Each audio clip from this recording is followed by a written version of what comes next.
o corte para 66 quilos me deixou muito forte. Toda vez que eu bati o peso, eu falo, meu irmão, se eu conseguir bater 66 quilos, ninguém consegue me parar. E foi aquele mais um nocaute diferente, né? Que as pessoas muito não vê na arte marcial. Que eu consegui acertar uma mão nele, cara. E realmente eu senti que eu acertei, mas eu continuei lutando. Ele não caiu, eu falei, pá, a luta continua.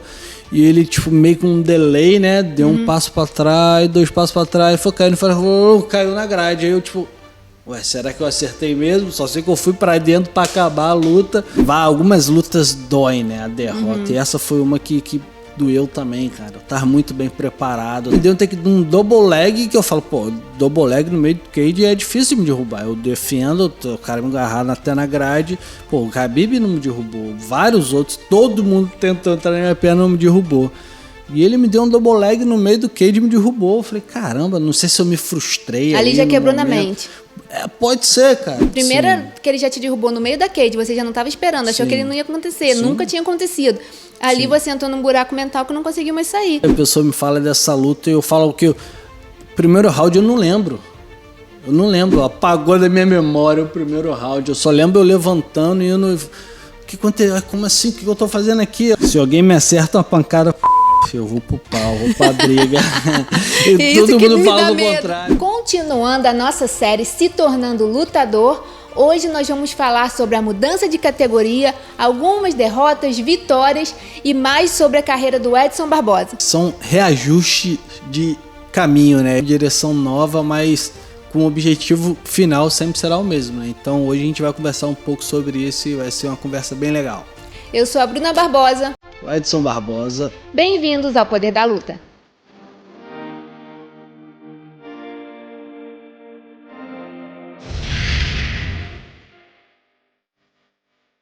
Júnior, então vamos falar agora sobre a sua mudança de categoria, né? Você saiu do lightweight, do leve, para ir pro peso pena. E a sua primeira luta foi com Dan Ige.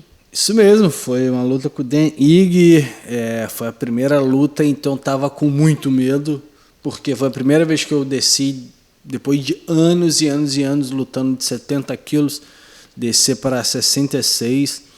Eu lembro que eu sempre lutei entre 66 e 70 na época do kickboxing, mas isso era 10 anos atrás. E foi uma decisão que alguns amigos meus, né, o Renan, o meu cunhado, o Renan, ele falou comigo, por que você não desce de categoria? Eu falei, puta, velho, tá louco? Para me bater 70 quilos eu quase morro. Mas fiquei com aquilo na cabeça, aí um amigo meu aqui nos Estados Unidos falou assim, cara, por que você não desce de categoria? Porque 70 quilos eu bato relativamente fácil.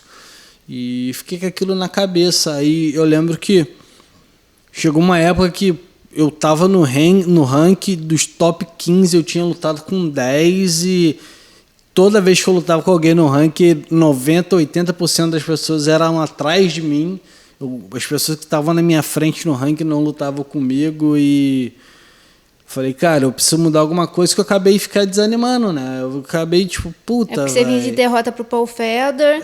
Exatamente. E também pro Justin Gaethje. Eu falo, cara, eu preciso de uma mudança, eu preciso de alguma coisa, de fazer alguma coisa diferente e para ver se me anima de novo. Por quê? Porque eu quero lutar, meu irmão. Eu quero lutar com os caras que estão na minha frente, eu quero lutar, eu quero fazer alguma coisa. E acho que foi a melhor decisão, né? Exatamente. Acho que foi a melhor decisão no momento, descer de categoria. Foi uma experiência muito dura, muito difícil, mas muito boa. Eu acho que, assim, falando do lado de fora, porque eu também participei dessa mudança sua de categoria, aí eu também falei com você, para você, por que você não mudava, para você ter um novo desafio, porque realmente você já tinha lutado contra os melhores na categoria de cima, na categoria dos leves, e aí já vinha, né, derrotas, vitórias, derrotas e vitórias, então a gente achou que você poderia ter mais chance no featherweight, né, porque como você realmente já era mais leve para a categoria de cima e a gente achou que na categoria de baixo para você ser campeão, não é que seria mais fácil, mas é que você já tinha lutado contra todo mundo, como eu falei, na categoria dos leves. Então a gente queria um novo desafio para você. Você estava com quantos anos na época, você lembra? E sinceramente não. Então a gente achou que era um novo desafio e a gente achou que seria uma boa coisa para você. Então essa luta do Dan Ige especialmente, muitos acharam que você ganhou. Sim. Foi a sua primeira luta no featherweight. Muitos acharam que você ganhou. E o que você achou dessa luta especificamente? Eu acho que eu ganhei. Primeiro, eu acho que eu ganhei a luta. Eu tava com muito medo, porque eu fiquei, como que eu vou me sentir na luta? Então eu não sabia como que meu corpo ia reagir ao corte de peso, se eu conseguir recuperar. Mas foi muito bom, acho que foi engraçado que eu realmente não acelerei com medo de acontecer alguma coisa, mas eu acredito que eu venci a luta de verdade e ficou com aquele, o que vai fazer agora, vai voltar para 70, vai continuar? Eu falei, não, vou continuar porque eu me senti bem no final da luta. Falei, cara, acho que é essa categoria que eu vou fazer minhas próximas lutas. E falando sobre o corte de peso, foi drástico, foi difícil? Porque eu sei que na categoria do leve, é claro que sempre é difícil, não é fácil, né? Você faz lá sauna, banheira, aquelas coisas todas. Mas de baixo, você tinha que perder mais 5 quilos, né? 4, 5 quilos. É horrível. 70 quilos é difícil já. Igual que a gente falou aqui, algumas vezes já aconteceu de eu desmaiar tirando peso. Algumas vezes não, mas foi 2 vezes exatamente. O que acontece? E imagina, tirar mais 4 quilos. Então, 4, 5 quilos. Então, realmente foi muito difícil, cara. O corpo não é preparado para isso. Para você ter um corte de peso assim, em tão pouco tempo. E, como eu falei, principalmente para mim, eu tenho um percentual de gordura muito baixo, eu sou magro, eu não tenho muito o que perder. Quem olha para mim fala assim, como, cara? Não faz sentido, como que você vai baixar mais de peso? Agora eu estou em excelente forma, todo imagina, como que você vai tirar mais 10 quilos aí? Eu falei, imagina para 66. Então foi o que eu te falei, foi muito difícil, mas eu encarei como um desafio. Isso me deixou muito forte, cara. O corte para 66 quilos me deixou muito forte. Toda vez que eu bati o peso, eu falo, meu irmão, se eu conseguir bater 66 quilos, ninguém consegue me parar. Então foi bom, cara. Foi bom, foi um desafio muito grande, muito difícil, mas foi bom para mim mesmo, para me provar para mim mesmo que eu consigo fazer o que eu quiser. Depois a gente faz um episódio sobre essa questão do corte de peso, Sim. Porque várias pessoas falam do seu corte de peso. Eu não lembro exatamente nessa luta com o Dan Ige, mas o Edson ele tinha 2% de gordura no corpo. Então, na perda de peso, acabava que ele perdia músculo, né? Sim, e eu acredito que isso acontece com muitos lutadores, mas depois a gente fala especificamente sobre essa questão da perda de peso, que o pessoal comenta muito. Sim. Teve até um episódio no podcast do Joe Rogan que uma menina falou assim, nossa, ele estava lá, acho que foi na luta contra o Billy. Depois a gente vai falar da luta contra o Billy, mas que você parece que estava desmaiado lá antes no pesagem. E de repente você entrou e deu uma joelhada e nocauteou o cara. Sim. Mas enfim, depois a gente fala sobre essa questão do corte de peso, que agora vamos focar nas lutas. E a sua outra luta foi em Dubai contra o McWen. Também tá com bastante medo dessa luta, porque era lá longe e meu treinador não pôde ir, o Anderson. Eu só fui com o meu treinador de jiu-jitsu e a gente tinha que ir um tempo antes, porque estava na época, acho que da Covid ainda. Estava na Covid. Então eu fiquei lá quase 10 dias e o Parrupinha segurando aparelho para mim.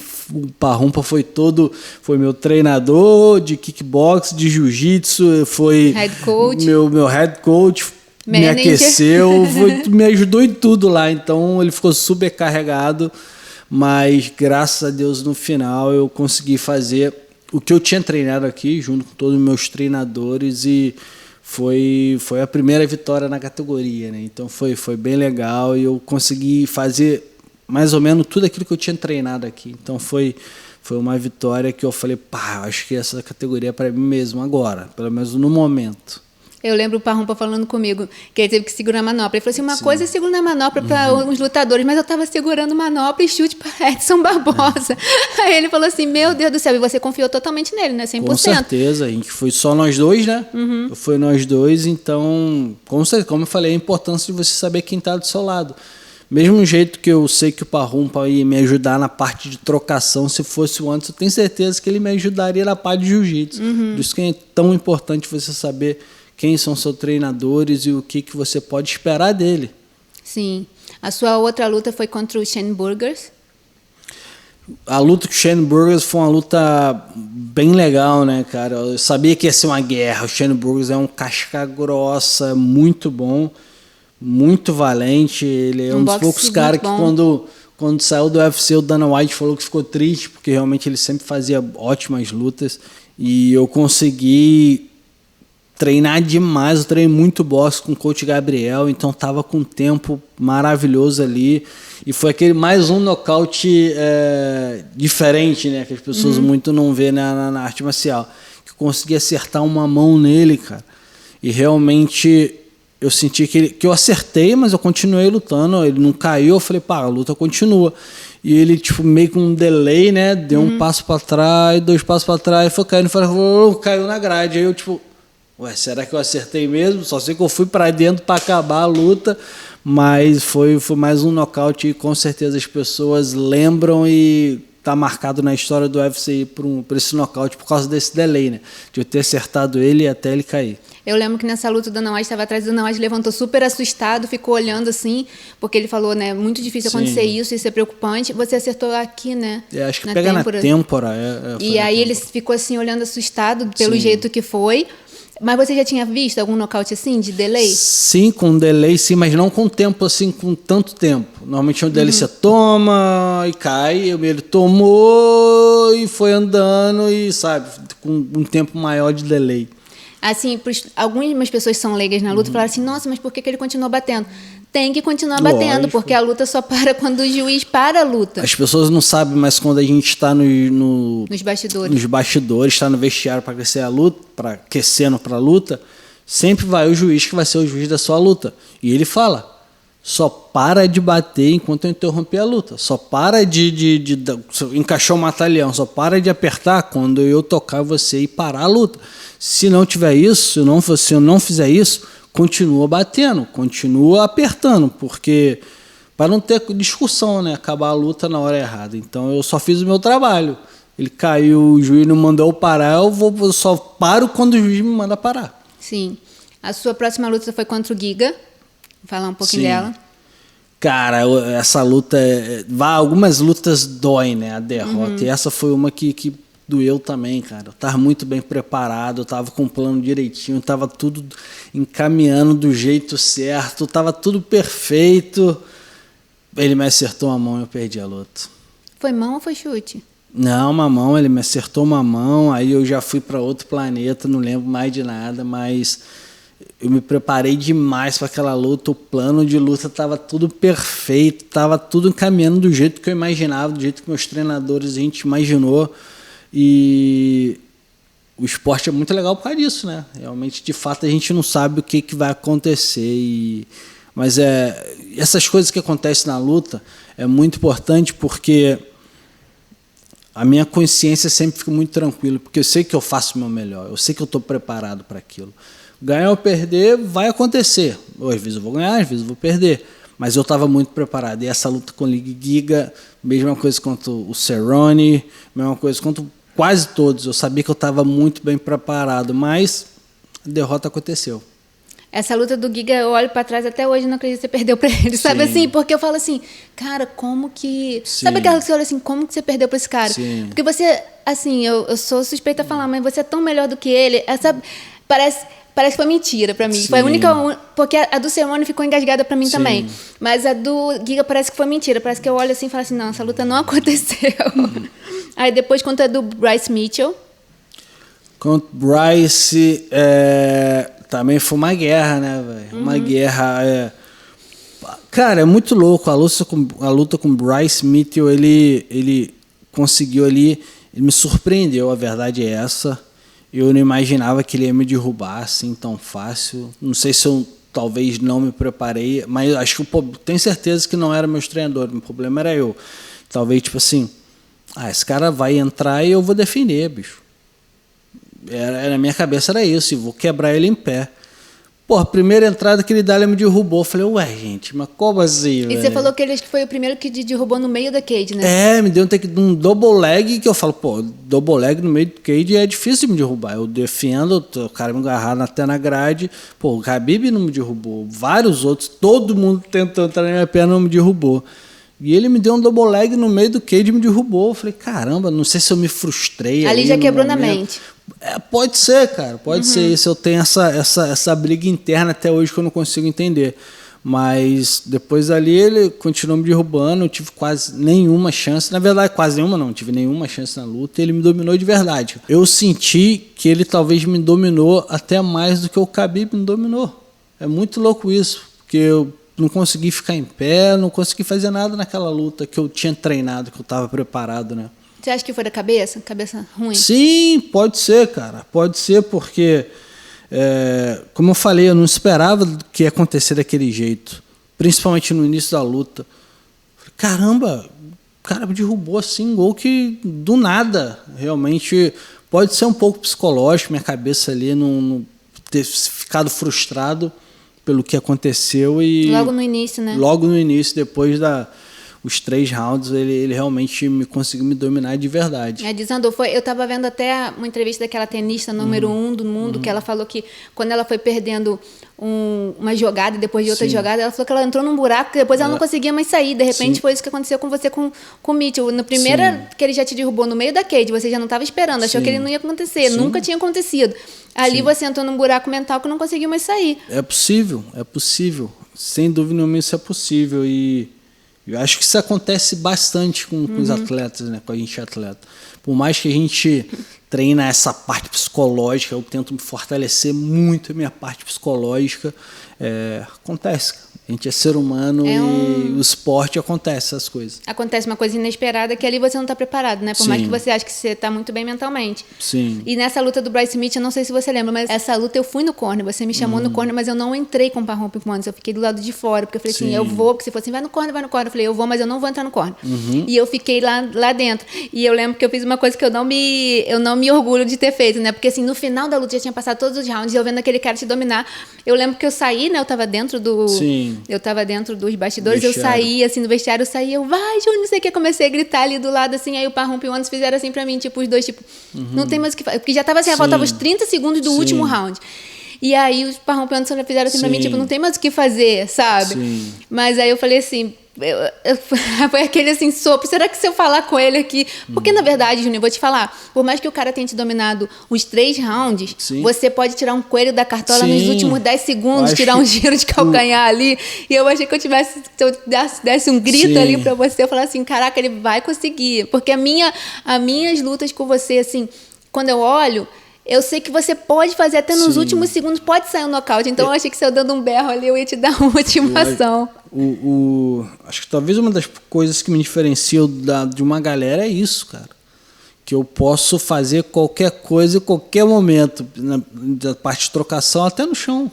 Então, eu acredito até o fim, cara. Por mais eu posso ter tomado um pau no primeiro round, um pau no segundo... No terceiro, enquanto eu tiver 1 segundo restando, eu de fato eu acredito que eu posso nocautear, que eu posso finalizar. Então, eu também. Foi por isso que ali nos últimos 30 do Mitchell, que eu sabia que ele estava dominando, eu fui lá e dei um berro, vai, Júnior! Porque eu sabia que alguma coisa podia acontecer. Mas mesmo que tenha acontecido essa questão do Mitchell, que o Mitchell tenha te dominado, veio depois o Billy, que você nocauteou com a joelhada. A luta eu tenho um exemplo do que fazer o que você treina, cara. Eu treinei muito com o mestre Anderson Centrato, que a gente sabia que ele, por ser canhoto, quando estava na grade ele ia entrar, uma hora ou outra ele ia entrar, eu só fiquei esperando a hora certa e executei o movimento que eu tinha treinado. Eu passei 2 meses treinando exatamente aquela joelhada, realmente aconteceu exatamente do jeito que eu estava treinando, do jeito que eu estava esperando acontecer, e aconteceu. Tem a joelhada do Beneil Dariush e tem a joelhada do Billy.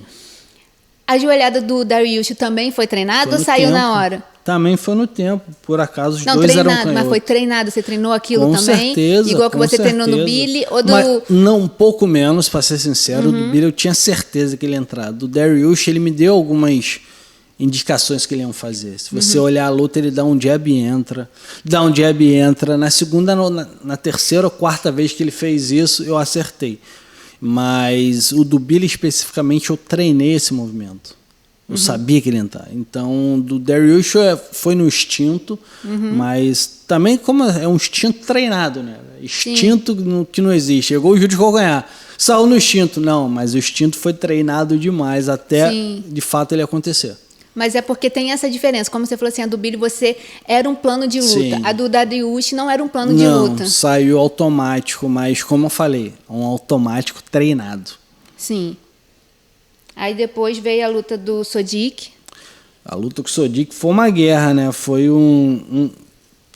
tive um momento difícil ali no início. Ele quase que de fato me bota para dormir ali. E o engraçado é a pessoa me fala dessa luta e eu falo que o primeiro round eu não lembro. Eu não lembro, apagou da minha memória o primeiro round. Eu só lembro eu levantando e indo. Que aconteceu? Como assim? O que eu estou fazendo aqui? Eu lembro que eu estava sentado, aí o Parrump falou: meu irmão, tu perdeu, tomou um knockdown. Eu nem lembrava. Eu achei que a luta estava começando ali. E de alguma forma, mais ou menos isso que aconteceu, né? A luta começou ali para mim. Eu pude lutar muito bem, fazer os 4 rounds que faltava, que foi a luta principal. Eu consegui recuperar de verdade. Foi uma luta assim onde realmente todo mundo sabe, né? A gente nunca desiste. Essa não foi. Só disse o cara realmente me botar para dormir de alguma forma. Mas foi uma luta muito importante, onde eu fiz um excelente trabalho. Essa luta, você mostrou realmente o coração que você tem, sim, né? Que o Anderson sempre fala, né, seu treinador, que muitas coisas são treináveis, menos o coração. Coração ou você tem ou você não tem. Ali você mostrou que você tinha coração, você foi coração puro. Até quando você toma um knockdown, você é coração puro, que muitas vezes você vai pro pau depois de tomar um knockdown. Se alguém me acerta uma pancada, eu vou pro pau, vou pra briga. E todo mundo fala do contrário, fala: meu irmão, se você sentiu alguma coisa, começa a movimentar para ganhar tempo. Racionalmente é a coisa certa a fazer, mas e na hora que eu tô lá dentro e alguém me bate, o que eu penso? Só quero matar o cara, velho. É matar ou morrer. Eu vou pra dentro. Eu falo: meu irmão, já que eu tô ruim, eu quero morrer atirando, meu irmão. Então, aí a galera fala assim: mas olha o que acontece, deu errado, mas é isso que eu sou, meu irmão.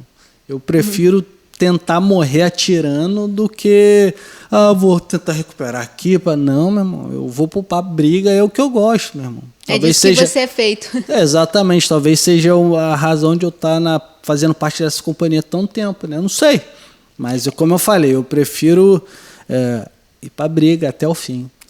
É engraçado, assim, o Anderson, assim, essa do Sodiq especialmente, que foi a primeira vez que eu estava ali no corner, né? Mas eu já acompanhei o Anderson algumas vezes, e aí você toma um soco na hora que você tá meio bambeado, aí o Anderson já fala: ih, ferrou, né? Fala assim: ferrou, o Edson já tá no automático, já tá saindo na porrada, já tá saindo na mão, não precisa falar mais nada que ele já tá saindo na mão.